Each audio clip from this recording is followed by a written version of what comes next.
ಎಷ್ಟು ವರ್ಷದಿಂದ ಕಷ್ಟಪಟ್ಟಿದ್ರಿ ಇದ್ರ ಸಲುವಾಗಿ? IAS ಆಗ್ಬೇಕು, IPS ಆಗ್ಬೇಕಂತ ಸ್ಟಾರ್ಟ್ ಮಾಡಿದ್ದು.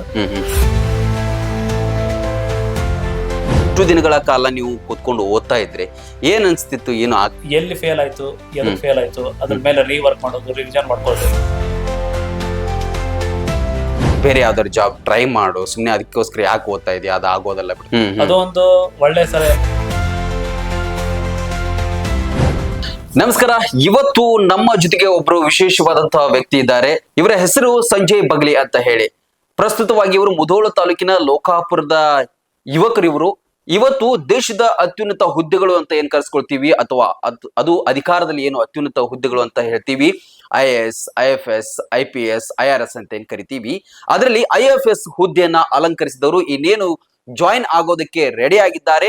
ಇತ್ತೀಚೆಗೆ ಬಂದಂತಹ UPSC ರಿಸಲ್ಟ್ ನಲ್ಲಿ IFS ನಲ್ಲಿ ದೇಶಕ್ಕೆ 114ನೆಯ ರ್ಯಾಂಕ್ ಅನ್ನ ಪಡೆದುಕೊಂಡು ಬಾಗಲಕೋಟೆ ಜಿಲ್ಲೆ ಮುಧೋಳ ತಾಲೂಕಿಗೆ ಮತ್ತಷ್ಟು ಕೀರ್ತಿಯನ್ನ ತಂದಿದ್ದಾರೆ. ಸಂಜಯ್ ಬಗಲಿ ಅವರು ನಮ್ಮ ಜೊತೆಗಿದ್ದಾರೆ. ಸರ್ ನಮಸ್ಕಾರ. ಹೇಗಿದ್ದೀರಿ ಸರ್? ಚೆನ್ನಾಗಿದೆ. ನಾವು ಚೆನ್ನಾಗಿದೆ ಸರ್. ಸರ್, ಈಗ IFS ಅಂತ ಹೇಳಿದ್ರೆ ನಮ್ಗೆಲ್ರಿಗೂ ಕೂಡ ಕಲ್ಪನೆ ಏನಂತಂದ್ರೆ, ಯೂತ್ಸ್ಗೆ ಎಲ್ರಿಗೂ ನಾನು ಆಗ್ಬೇಕಪ್ಪ, ಚಿಕ್ಕವರಿದ್ದಾಗಲೂ ಆಸೆ ಇರುತ್ತೆ, IAS, IPS ಈ ತರ ಆಗ್ಲೇಬೇಕು ಅಂತ. ನೀವು ಅಂತ ಒಂದು ಹುದ್ದೆಯನ್ನು ಅಲಂಕರಿಸಿದ್ರೆ IFS ಹೇಗ್ ಅನ್ಸುತ್ತೆ ಸರ್? ಮೊದಲನೇದಾಗಿ ತುಂಬಾ ಖುಷಿ ಆಗ್ತಿದೆ ಸರ್. ಇದೊಂಥರ ಸ್ಯಾಟಿಸ್ಫ್ಯಾಕ್ಷನ್ ಇದೆ. ಇಷ್ಟು ವರ್ಷ ಜರ್ನಿಯಲ್ಲಿ ಇದೊಂಥರ ನನಗೆ ರ್ಯಾಂಕ್ ಬಂದಿದ್ದು ತುಂಬಾ ಸಂತೋಷ. ಎಷ್ಟು ವರ್ಷದಿಂದ ಕಷ್ಟಪಟ್ಟಿದ್ರಿ ಇದ್ರ ಸಲುವಾಗಿ? ಇದು ಆಲ್ಮೋಸ್ಟ್ ಒಂದು 6 ವರ್ಷ ಆಯ್ತು ಸರ್ ಕಷ್ಟಪಟ್ಟಿದ್ದು ನಿರಂತರವಾಗಿ. ಹೇಗೆ ಸ್ಟಡಿ ಮಾಡ್ತಾ ಇದ್ರಿ? ಸೊ ಸ್ಟಡಿ ಅಂತಂದ್ರೆ ಆಫ್ಟರ್ ನಂದು MSc ಅಗ್ರಿಕಲ್ಚರ್ ಆದ್ಮೇಲೆ ನಾನು ಈ ಜರ್ನಿಯನ್ನು ಸ್ಟಾರ್ಟ್ ಮಾಡಿದೆ, UPSC ಜರ್ನಿಯನ್ನು. ಮೊದಲನೇದಾಗಿ ಎಲ್ಲಾ ವಿದ್ಯಾರ್ಥಿಗಳ ತರ ನಾನು IAS ಆಗ್ಬೇಕು, IPS ಆಗ್ಬೇಕಂತ ಸ್ಟಾರ್ಟ್ ಮಾಡಿದ್ದು. ತದನಂತರದಲ್ಲಿ IFS ಅಂತೂ ಒಂದು ಹುದ್ದೆ ಇದೆ, ಅದು ಒಂದು ಆಲ್ ಇಂಡಿಯಾ ಸರ್ವಿಸ್ ಅಂತ. ಇವಾಗ ಆಲ್ ಇಂಡಿಯಾ ಸರ್ವಿಸ್ ಅಂತ ಒಂದು ಕನ್ಸಿಡರ್ ಮಾಡಿದ್ರೆ only 3 service are all India service. ಯಾವ್ದೆಲ್ಲ ಇದೆ ಸರ್? ಅದು IAS, IPS, Indian forest service, IFS. ಇನ್ನೊಂದು ಬರುತ್ತಾ, ಕನ್ಫ್ಯೂಷನ್ ಆಗುತ್ತೆ ಎಲ್ಲರಿಗೂ ಜನಸಾಮಾನ್ಯರಲ್ಲಿ. IFS ಅಂತ ಅದು ಇಂಡಿಯನ್ ಫಾರೆನ್ ಸರ್ವಿಸ್. ಅದು ಬೇರೆ ದೇಶಕ್ಕೆ ರಾಯಭಾರಿಯಾಗಿ ಹೋಗ್ತಾರೆ. ಅದನ್ನು UPSC ಅವರು ನಡೆಸ್ತಾರೆ. ಅದು UPSC ಅವರು ಕಂಡಕ್ಟ್ ಮಾಡ್ತಾರೆ. ಅದು ಯಾವ್ಯಾವ ರ್ಯಾಂಕಿಂಗ್ ಗಳಲ್ಲಿ ಏನು ಬರುತ್ತೆ ಅಂತ ಕನ್ಸಿಡರ್ ಮಾಡಿ ಪೋಸ್ಟಿಂಗ್ ಕೊಡ್ತಾರೆ. ಟಾಪ್ ರ್ಯಾಂಕ್ ಇದ್ದವ್ರಿಗೆ IAS, ಮಿಡ್ ರ್ಯಾಂಕ್ ಇದ್ದವ್ರಿಗೆ IFS, ಆಮೇಲೆ ಕೆಳಗಡೆ ಇದ್ದವ್ರಿಗೆ IPS, ಆಮೇಲೆ IRS. ಓಕೆ, ಈಗ ನೀವು IFS ಗೆ ಪ್ರಿಪೇರ್ ಆಗ್ತಾ ಇದ್ರಿ, ಇದಕ್ಕೆ ಸಪೋರ್ಟಿವ್ ಆಗಿ ಯಾರು ನಿಂತ್ರು ಅಂತ ಹೇಳಿ? ಮೇನ್ ಸಪೋರ್ಟ್ ಅಂತಂದ್ರೆ ಪೇರೆಂಟ್ಸ್, ಆಮೇಲೆ ನಮ್ಮ ಅಣ್ಣ, ಆಮೇಲೆ ನಮ್ಮ ರಿಲೇಟಿವ್ಸ್, ಎಸ್ಪೆಷಲಿ ನನ್ನ friends. Okay, family back ground ಏನ್ ಸರ್? ತಂದೆ ತಾಯಿ ಏನ್ ಮಾಡ್ತಿದ್ರು? ನಮ್ ತಂದೆ ಇವಾಗ ರಿಟೈರ್ಡ್ ಪ್ರಿನ್ಸಿಪಲ್, ಕಾಲೇಜ್ ಪ್ರಿನ್ಸಿಪಲ್. ಅವರು ಜಮಖಂಡಿಯಲ್ಲಿ ವರ್ಕ್ ಮಾಡಿದ್ರು. ತದನಂತರದಲ್ಲಿ ನೀರ್ಬುದಿಯಾಳು ಲೋಕಾಪುರ, ಇವಾಗ ಬದಾಮ್ ತಾಲೂಕು ಗೌರ್ಮೆಂಟ್ ಕಾಲೇಜ್. ಸೇವಾ ನಿವೃತ್ತಿಯಲ್ಲಿ ಕಟಗೇರಿ ಕಾಲೇಜ್ ಅಲ್ಲಿ ಪ್ರಿನ್ಸಿಪಲ್ ಗೌರ್ಮೆಂಟ್ ಅಲ್ಲಿ ಇದ್ರೆ. ಸರ್, ಈಗ ಎಷ್ಟೋ ಜನರಿಗೆ ಏನಂತ ಹೇಳಿದ್ರೆ, ನೀವೀಗ PUC 2012ರಲ್ಲಿ ಮುಗಿಸಿದ್ರಿ. ಛತ್ತೀಸ್ಗಢದಲ್ಲಿ ನೀವು MSc ಅಗ್ರಿಯಲ್ಲಿ ಮಾಡಿದ್ರಿ. ಅದು ಯಾವ ವರ್ಷ ಮುಗೀತು? ಅದು ಮುಗಿದಿದ್ದು 2019-20ರಲ್ಲಿ. ಓಕೆ, 19-20ರಲ್ಲಿ ಮುಗಿಸಿ ಇಷ್ಟು ದಿನಗಳ ಕಾಲ ನೀವು ಕೂತ್ಕೊಂಡು ಓದ್ತಾ ಇದ್ರೆ ಏನ್ ಅನ್ಸ್ತಿತ್ತು? ಏನು ಆಗ್ತಿಲ್ಲ ಅಂತ ಆತರ ಏನಾದ್ರು ಅನ್ಸಿತ್ತ? ಹಾ ಸರ್, ಇನಿಷಿಯಲ್ ಪ್ರಿಪರೇಷನ್ ಅಲ್ಲಿ ಎಲ್ಲರಿಗೂ ಜೋಶ್ ಇರುತ್ತೆ, ನಾನು ಮಾಡ್ತೀನಿ, ನಾನು IAS ಆಗ್ತೀನಿ ಅಂತ ಹೇಳಿ. ಬಟ್ ಅದರಲ್ಲಿ ಸರ್ಟನ್ ಪ್ರಾಬ್ಲಮ್ಸ್ ಇರುತ್ತೆ. ಅದನ್ನ ಫೇಸ್ ಮಾಡಕ್ಕೆ ಒಂದು ಎಬಿಲಿಟಿ ಬೇಕು. ಎಲ್ಲ ಒಂದೇ ಅಟೆಂಪ್ಟ್ ಅಲ್ಲಿ ಯಾರ್ದು ಆಗಲ್ಲ. ಮೋಸ್ಟ್ ಅದು ಯಾರು ಆಗುತ್ತೆ ಅಂತಂದ್ರೆ ಯಾರು ಚೆನ್ನಾಗಿ ಪ್ಲಾನ್ ಮಾಡ್ಕೊಂಡಿರ್ತಾರೆ ಅದಕ್ಕೆ. ಬಟ್ ಆಗಲ್ಲ ಅಂತ ಏನಿಲ್ಲ. ನೀಟಾಗಿ ಫೇಲ್ಯೂರ್ಸ್ ಆದ್ರೂ ಎಲ್ಲಿ ಫೇಲ್ ಆಯ್ತು, ಎಲ್ಲಿ ಫೇಲ್ ಆಯ್ತು, ಅದ್ರ ಮೇಲೆ ರೀವರ್ಕ್ ಮಾಡೋದು, ರಿವಿಷನ್ ಮಾಡ್ಕೊಳ್ಳೋದು. ಸೊ ಆ ಪ್ರೀವಿಯಸ್ ಅಟೆಂಪ್ಟ್ ಗೆ ನೆಕ್ಸ್ಟ್ ಅಟೆಂಪ್ಟ್ ಗೆ ಹೆಂಗ್ ನಾನು ಇಂಪ್ರೂವ್ ಆಗ್ಬೇಕು, ಕ್ಲಿಯರ್ ಮಾಡಕ್ಕೆ ತಿಳ್ಕೋಬೇಕು. ಅವೆಲ್ಲ. ಇದು ಎಷ್ಟನೇ ಚಾನ್ಸ್ ಸರ್ ನಿಮ್ದು? ಇದು ನಂದು CSC ಅಂತ ಕನ್ಸಿಡರ್ ಮಾಡಿದ್ರೆ, ಸಿವಿಲ್ ಸರ್ವಿಸಸ್ ಎಕ್ಸಾಮಿನೇಷನ್ ಎಕ್ಸಾಮ್ಗೆ ಅದಕ್ಕೆ 6ನೇ ಅಟೆಂಪ್ಟ್. ಇಂಡಿಯನ್ ಫಾರೆಸ್ಟ್ ಸರ್ವಿಸ್ ಗೆ ಸಪರೇಟ್ ಆಗಿ ನೋಟಿಫಿಕೇಶನ್ ಬರುತ್ತೆ, ಅದಕ್ಕೆ ನಂದು 5ನೇ ಅಟೆಂಪ್ಟ್ ಅಲ್ಲಿ ಆಗಿದೆ. ಎಷ್ಟೋ ಜನ ಕೆಲವು ಫ್ರೆಂಡ್ಸ್ ಇರ್ತಾರೆ, ಬೇರೆ ಯಾವ್ದಾದ್ರು ಜಾಬ್ ಟ್ರೈ ಮಾಡು, ಸುಮ್ನೆ ಅದಕ್ಕೋಸ್ಕರ ಯಾಕೆ ಓದ್ತಾ ಇದೆಯಾ, ಅದು ಆಗೋದಲ್ಲ ಬಿಡುದಿಲ್ಲ, ಆ ರೀತಿ ಮುಗಿ ಯಾರಾದ್ರೂ ಹೇಳಿದವರು ಇದ್ದಾರೆ? ಸಹಜವಾಗಿ ಎಲ್ಲರೂ ಹೇಳ್ತಾರೆ. ಆದ್ರೆ ಅವೆಲ್ಲ ದೊಡ್ಡ ಹುದ್ದೆಗಳು, ತುಂಬಾ ಏನಾಗುತ್ತೆ, ಟೈಮ್ ತಗೊಳುತ್ತೆ, ಆಮೇಲೆ ಪೇಷನ್ಸ್ ಚೆಕ್ ಮಾಡುತ್ತೆ. ಬೇರೆ ಯಾವ್ದಾದ್ರು ಜಾಬ್ ಮಾಡ್ಕೊಂಡು ಮಾಡು ಅಂತ ಹೇಳ್ತಾರೆ. ಅದು ಒಂದು ಒಳ್ಳೆ ಸಲಹೆನೆ. ಯಾವ್ದಾದ್ರು ಜಾಬ್ ಇದ್ರೆ ನಮಗೆ ಕ್ಲಾರಿಟಿ ಇರುತ್ತೆ. ಫೈನಾನ್ಷಿಯಲ್ ಆಯ್ತು, ಆಮೇಲೆ ಮೆಂಟಲ್ ಪ್ರೆಷರ್, ಒಂದ್ ಜಾಬ್ ಇದೆಯಲ್ಲಪ್ಪ, ಜಾಬ್ ಇದೆ, ಇದೊಂದು ಮಾಡ್ಕೋಣ ಅಂತ ಹೇಳಿ. ಬಟ್ ಅದ್ರದಲ್ಲಿ 2 ಇದೆ. ಒಮ್ಮೊಮ್ಮೆ ಜಾಬ್ ಮಾಡ್ಕೊಂಡು ಇದನ್ನು ಪರೀಕ್ಷೆನೂ ಪಾಸ್ ಮಾಡಕ್ ಆಗಲ್ಲ, ಯಾಕಂದ್ರೆ ಟೈಮ್ ಕನ್ಸ್ಟೆಂಟ್ ಆಗುತ್ತೆ. ಬಟ್ ಹಂಗೇನಿಲ್ಲ, ಮಾಡಿದವ್ರು ಇದಾರೆ, ಜಾಬ್ ಮಾಡ್ಕೊಂಡು ಪಾಸ್ ಆದವ್ರು ಇದಾರೆ, ನೆಕ್ಸ್ಟ್ ಉನ್ನತ ಹುದ್ದೆಗೆ ಹೋದವ್ರು ಇದಾರೆ. ಸರ್, ಈಗ ನ್ಯಾಷನಲ್ ಅಲ್ಲಿ ಎಷ್ಟೋ ಜನ ಲಕ್ಷಾಂತರ ಜನ ಎಕ್ಸಾಮ್ ಬರ್ತಿರ್ತಾರೆ. ಈ ಸಲ ಎಷ್ಟು ಜನ ಆಯ್ಕೆ ಆಗಿದ್ದಾರೆ ದೇಶದಾದ್ಯಂತ? UPSC ಪರೀಕ್ಷೆ ಅಂತ ತಗೊಂಡ್ರೆ ಸರಿಸುಮಾರು around 6 to 8 lakhs people apply ಮಾಡ್ತಾರೆ. ಅದರಲ್ಲಿ ಎಷ್ಟು ಜನ ಸೀರಿಯಸ್ ಇರ್ತಾರೆ ಅಂತಂದ್ರೆ ಒಂದರಿಂದ 2 ಲಕ್ಷ ಸೀರಿಯಸ್ ಆಗಿ ಅಟೆಂಪ್ಟ್ ಮಾಡ್ತಾರೆ. ಸೊ ಅದರಲ್ಲಿ ಪ್ರಿಲಿಮ್ಸ್ ಗೆ 13,000 ಜನ ಕರ್ಕೊಂತಾರೆ. ಸೊ 13,000 ಜನರಲ್ಲಿ ಡಿವೈಡ್ ಆಗುತ್ತೆ ಸರ್. UPSC ಅಲ್ಲಿ ಸಿವಿಲ್ ಸರ್ವಿಸ್ ಎಕ್ಸಾಮಿನೇಷನ್ ಅಂದ್ರೆ IAS IPS ಹುದ್ದೆಗಳಿಗೆ ಅದೊಂದು ಮುಖ್ಯ ಪರೀಕ್ಷೆ ಚೇಂಜ್ ಆಗುತ್ತೆ. ಫಾರೆಸ್ಟ್ ಸರ್ವಿಸ್ ಗೆ ಸೆಪರೇಟ್ ಆಗುತ್ತೆ. ಫಾರೆಸ್ಟ್ ನಲ್ಲಿ ನಿಮ್ಗೆ ಸೆಲೆಕ್ಷನ್ ಆಗ್ಬೇಕಂತಂದ್ರೆ UPSC ಕಟ್ ಆಫ್ ಅಂತ ರಿಲೀಸ್ ಮಾಡುತ್ತೆ ಪ್ರಿಲಿಮ್ಸ್ ಅಲ್ಲಿ. ಅದಕ್ಕಿಂತ ಸರಿಸುಮಾರು 10 ರಿಂದ 15 ಮಾರ್ಕ್ಸ್ ಜಾಸ್ತಿ ತಗೊಂಡಾಗ ನಿಮ್ದು ಫಾರೆಸ್ಟ್ ಪ್ರಿಲಿಮ್ಸ್ ಕ್ಲಿಯರ್ ಆಗುತ್ತೆ. ಸೊ ನಾವಿವಾಗ 6 ರಿಂದ 8 ಲಕ್ಷದಲ್ಲಿ 2,000 ಜನ ಮೇನ್ಸ್ ಗೆ ಕುಂತಿದ್ವಿ. ಆ 2,000ದಲ್ಲಿ 360 ಜನ ಇಂಟರ್ವ್ಯೂಗೆ ಹೋಗಿದ್ವಿ. ಆ 360ರಲ್ಲಿ 150 ಜನ ಫೈನಲ್ ಲಿಸ್ಟ್ ಅಲ್ಲಿ. ಅದರಲ್ಲಿ ನನ್ನ 150 ಜನರಲ್ಲಿ ನಿಮ್ 114ನೇ ರ್ಯಾಂಕ್ ಬಂದಿದೆ.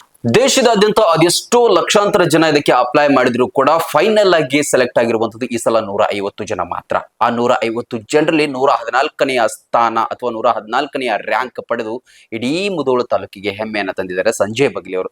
ಸಂಜಯ್ ಸರ್, ಇನ್ನೊಂದೇನಂತ ಹೇಳಿದ್ರೆ ಇದನ್ನ ಅಪ್ಲೈ ಮಾಡೋದು ಎಷ್ಟೋ ಜನರಿಗೆ ಗೊತ್ತಿಲ್ಲ ಮತ್ತು ಇದಕ್ಕೆ ಏನ್ ಕ್ವಾಲಿಫಿಕೇಶನ್ ಬೇಕು ಅಂತ ಹೇಳಿ. IFS ಆಗ್ಬೇಕಾದ್ರೆ ಏನ್ ಕ್ವಾಲಿಫಿಕೇಶನ್ ಬೇಕು ಸರ್? ಈ ಪ್ರಶ್ನೆಗೆ ಉತ್ತರ ಬೇಕಂದ್ರೆ ಅಪ್ಲೈ ಮಾಡಕ್ಕೆ ಫಾರೆಸ್ಟ್ ಸರ್ವಿಸ್ ಅಲ್ಲಿ ಮೇನ್ ನಿಮಗೆ ಸೈನ್ಸ್ ಬ್ಯಾಕ್ ಗ್ರೌಂಡ್ ಇರುತ್ತೆ. ಆರ್ಟ್ಸ್ ಕಾಮರ್ಸ್ ಡಿಗ್ರಿ ಇದ್ದವರಿಗೆ ಅವಕಾಶ ಮಾಡಕ್ಕಿಲ್ಲ. ಯಾಕಂತಂದ್ರೆ ಫಾರೆಸ್ಟ್ ಸರ್ವಿಸ್ ಇದು ಒಂಥರ ಸೈಂಟಿಫಿಕ್ ಮ್ಯಾನೇಜ್ಮೆಂಟ್ ಆಫ್ ಫಾರೆಸ್ಟ್. ಅದಕ್ಕೆ ಸೈನ್ಸ್ ಬ್ಯಾಕ್ ಗ್ರೌಂಡ್ ಇರಬೇಕು. UPSC ತನ್ನ ನೋಟಿಫಿಕೇಶನ್ ಅಲ್ಲಿ ಯಾವ ಡಿಗ್ರಿ ಎಲಿಜಿಬಲ್ ಇರ್ತಾರೆ ಅವ್ರದ್ದೊಂದು ಲಿಸ್ಟ್ ಇರುತ್ತೆ. ಎಕ್ಸಾಂಪಲ್ ಕೊಡ್ಬೇಕಂತಂದ್ರೆ BSc ಅಗ್ರಿಕಲ್ಚರ್, ಯಾರಾದ್ರೂ BSc ಬಾಟನಿ ಜಿಯಾಲಜಿ ಅಂತ ಮಾಡಿರ್ತಾರೆ. ಆಮೇಲೆ ಇಂಜಿನಿಯರ್ ಬ್ಯಾಕ್ ಗ್ರೌಂಡ್. ಒಂದು ಎಕ್ಸೆಪ್ಷನ್ ಇದೆ ಇದರಲ್ಲಿ, ಮೆಡಿಕಲ್ ಯಾರು ಮಾಡಿರ್ತಾರೆ ಅವ್ರಿಗೆ ಅವಕಾಶ ಇಲ್ಲ ಫಾರೆಸ್ಟ್ ಅಲ್ಲಿ. ಬಿಟ್ರೆ science background. BSc normal degree ಮಾಡಿದವ್ರಿಗೂ ಆಗುತ್ತಾ? BSc ನಾರ್ಮಲ್ ಡಿಗ್ರಿ ಅಂದ್ರೆ BSc ಅಗ್ರಿನೇ ಮಾಡಿರ್ಬೇಕು ಅಥವಾ BSc ಅಗ್ರಿ ಅಂತ ಏನಿಲ್ಲ ಸರ್. BSc ಅಗ್ರಿ ಒಂದು, PSc ನಾರ್ಮಲ್ ಆಗಿ ಮಾಡಿದ್ರು ಬರುತ್ತೆ. ಅದರಲ್ಲಿ ಕೆಮಿಸ್ಟ್ರಿ, ಫಿಸಿಕ್ಸ್ ಇದ್ರೆ ಅಂತಾರಲ್ಲ, ಬಾಟನಿ ಅದು ಮಾಡಿದವರು ಅಪ್ಲೈ ಮಾಡ್ಬೋದು. ಒಂದು ಅವಕಾಶ ಸರ್. ಈಗ ಪ್ರತಿ ವರ್ಷ ಇದನ್ನ ಕಾಲ್ ಫಾರ್ ಮಾಡ್ತಾರೆ? ಪ್ರತಿ ವರ್ಷ ಕಾಲ್ ಫಾರ್ ಮಾಡ್ತಾರೆ.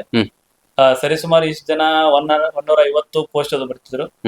ಈ ಬಾರಿಯಿಂದ ಸ್ವಲ್ಪ ಕಡಿಮೆ ಮಾಡಿದ್ದಾರೆ, 80 ಸೀಟ್. ಸರ್, ಕೊನೆಯದಾಗಿ ಏನಂತ ಹೇಳಿದ್ರೆ ಎಷ್ಟೋ ಜನ ಯೂತ್ಸ್ ಇವತ್ತು ತುಂಬಾ ಲೇಜಿಗಳಾಗ್ತಾ ಇದ್ದಾರೆ. ಯಾವ್ದು ಮಾಡಿದ್ರೆ ಏನ್ ಬಿಡಪ್ಪ ಅಂತ ಸ್ಟಾರ್ಟಿಂಗ್ ಅಲ್ಲೇನೆ ತಮ್ಮದೇ ಆದಂತ ಉತ್ಸಾಹವನ್ನ ಕಳ್ಕೊಳ್ತಾ ಇದ್ದಾರೆ. ಇಂಥ ಒಂದು ಸರ್ವಿಸ್ಗಳು ಇದೆ, ನಾವು ಹೋಗ್ಬೇಕು, ದೇಶಕ್ಕೋಸ್ಕರ ಸೇವೆ ಸಲ್ಲಿಸಬೇಕು ಅಂತ ಅನ್ನುವಂತ ಯುವಕರಿಗೆ ಏನನ್ನ ಕೊನೆಯದಾಗಿ ಕಿವಿ ಮಾತಾಡಕ್ಕೆ ಇಷ್ಟಪಡ್ತೀವಿ?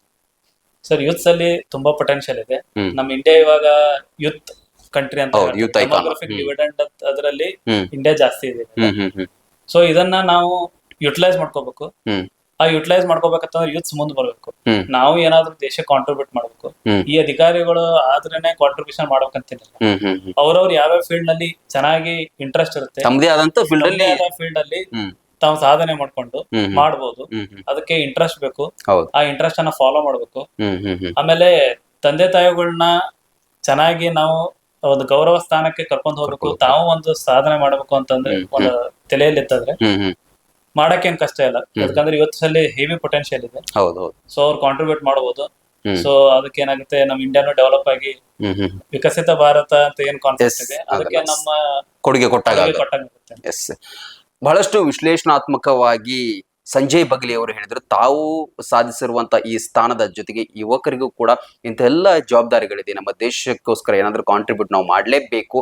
ಯಾಕಂತ ಹೇಳಿದ್ರೆ ತಾವು ಮಾಡುವಂತ ಕೆಲಸದಲ್ಲಿ ಸಂತೃಪ್ತಿ ಮತ್ತು ಸೇವೆ ಸರಿಯಾಗಿದ್ರೆ ಮಾತ್ರ ಇಡೀ ದೇಶಕ್ಕೆ ಒಳಿತಾಗುತ್ತೆ, ಇಡೀ ದೇಶ ಅಭಿವೃದ್ಧಿಯನ್ನ ಕಾಣ್ಬೋದು ಅನ್ನುವಂತಹ ಒಳಾರ್ಥ ಅವರ ಮಾತಿನಲ್ಲಿ ಇತ್ತು. ಒಟ್ನಲ್ಲಿ ನಮ್ಮ ಭಾಗದ ಓರ್ವ ಯುವಕ ಇವತ್ತು ಎಲ್ಲವನ್ನ ಬಿಟ್ಟು ನಿರಂತರವಾಗಿ ಏನು IFS ಆಗೋದಂತ ಹೇಳಿದ್ರೆ ಸುಖ ಸುಮ್ನೆ ಅಲ್ಲ. ಯಾಕಂತ ಹೇಳಿದ್ರೆ ಅದಕ್ಕೋಸ್ಕರ ಅಷ್ಟೊಂದು ಶ್ರಮ ಪಡ್ಲೇಬೇಕಾಗತ್ತೆ. ಶ್ರಮ ಪಟ್ರೆ ಪ್ರತಿಫಲ ಸಿಗೋದು ಪಕ್ಕ ಅನ್ನುವಂತಹ ಮಾತನ್ನ ಅವ್ರು ಹೇಳಿದ್ರು. ಸಂಜಯ್ ಸರ್, ನಮ್ಮ ಸ್ಟುಡಿಯೋಗೆ ಬಂದು ಇಷ್ಟೊತ್ತು ಮಾತನಾಡಿದಕ್ಕೆ ತಮಗೆ ಧನ್ಯವಾದಗಳು ಸರ್. ನಮಸ್ಕಾರ. ಇದಾಗಿತ್ತು ಇವತ್ತಿನ ವಿಶೇಷ ಲೇಟೆಸ್ಟ್ ಸುದ್ದಿಗಳಿಗಾಗಿ ನೋಡ್ತಾ ಇರಿ ರನ್ ಟಿವಿ. ಇದು ಸಾಮಾಜಿಕ ಚಿಲುಮೆ. ಎಲುಬು ಕೀಲುಗಳ ನೋವಿನಿಂದ ಬಳಲ್ತಿದ್ದೀರಾ? ಯಾವುದಾದರೂ ಕಾಯಿಲೆಗೆ ಆಪರೇಷನ್ ಮಾಡಿಸಲು ಪರದಾಡ್ತಿದ್ದೀರಾ? ಡೋಂಟ್ ವರಿ, ಲೋಕಾಪುರದ ಸಾಯಿ ಮಲ್ಟಿ ಸ್ಪೆಷಾಲಿಟಿ ಆಸ್ಪತ್ರೆಗೆ ಬನ್ನಿ. ಎಲುಬು ಕೀಲು ಇನ್ಫೆಕ್ಷನ್, ಮೊಣಕಾಲು ನೋವು, ಕತ್ತು ನೋವು, ಬೆನ್ನು ನೋವು, ನರ ನೋವು, ಓಝೋನ್ ಥೆರಪಿ, ಫಿಸಿಯೋಥೆರಪಿ, ಎಲುಬು ಮುರಿತ ಶಸ್ತ್ರಚಿಕಿತ್ಸೆ ಮೂಲಕ ರೋಗಿಗಳ ಪಾಲಿಗೆ ವರದಾನವಾಗಿದೆ. ಅಪೆಂಡಿಕ್ಸ್, ಕಿಡ್ನಿ ಸ್ಟೋನ್, ಮೂಲವ್ಯಾಧಿ, ಹೊಟ್ಟೆ, ತಲೆನೋವು, ಥೈರಾಯ್ಡ್, ಲಿವರ್ ಸಮಸ್ಯೆ, ಕರುಳು, ಹರ್ನಿಯಾ, ಗರ್ಭಕೋಶ, ರಕ್ತನಾಳ, ಡಯಾಬಿಟಿಸ್, ಪಿತ್ತಕೋಶ, ಸ್ತನ ರೋಗ, ಗ್ಯಾಂಗ್ರೀನ್ ಸೇರಿ ಹಲವಾರು ಕಾಯಿಲೆಗಳಿಗೆ ಇಲ್ಲಿದೆ ಉತ್ತಮ ಚಿಕಿತ್ಸೆ. ಆಧುನಿಕ ಚಿಕಿತ್ಸಾ ಸಲಕರಣೆಗಳು, ಸುಸಜ್ಜಿತ ಬೆಡ್ಗಳು, ವಿಶಾಲವಾದ ಆಸ್ಪತ್ರೆ ಆವರಣದ ಜೊತೆಗೆ ಸ್ವಚ್ಛತೆಗೆ ಆದ್ಯತೆ ನೀಡುವ ತಾಣವೇ ಸಾಯಿ ಮಲ್ಟಿ ಸ್ಪೆಷಾಲಿಟಿ ಆಸ್ಪತ್ರೆ. ಸ್ಥಳ Srinivasa Kalyana Mantapa road, bus stand ಹತ್ತಿರ, ಲೋಕಾಪುರ.